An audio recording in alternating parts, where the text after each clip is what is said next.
the question of whether DCP won this or whether UDA lost this, or are both happening in that same space? Allow me first to take this chance and say a big thank you to the people of Ol Kalou for having conducted the election very peacefully, in spite of many things that we'll be discussing in this show, and them being able to not only vote, but also to guard their votes, and also showing the determination and the resilience that has not been seen in this country in the recent past, say maybe in 1995, back in the same constituency, which was Kipipiri then. And having said that, I wouldn't say there were two contestants. I would say it was a one aspirant affair, because honestly speaking, if the votes casted were that 5,000 and the UDA candidate got 5,000, that is 6 times. He was beaten 6 times.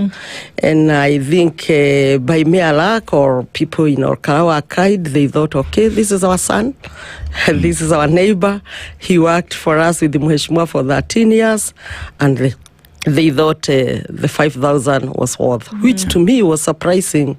I expected maybe 3,000 or less, because looking back at their nomination, the guy had scored 1,116. The UDA only did some mathematics here and there and declared him to have gotten 3,000 votes. So I think we may not say a 2-horse race. We may say a 1-horse and maybe a baby horse, if for that matter there is. But generally, we could say DCP had that big victory. I mean, when you look at because election is a process, and the process of elections then starts from the nomination period all the way to the campaign period, to when then Kenyans go to cast their vote. And with that, then one asks the question, with what it is we saw, was the election free, fair, verifiable, as expected, because it is a process? As you said, it's a process. Of course, the previous judge, or the retired judge, Honorable Maraga, did say it's a process. So if at one point there are malpractice, then it can be faulted.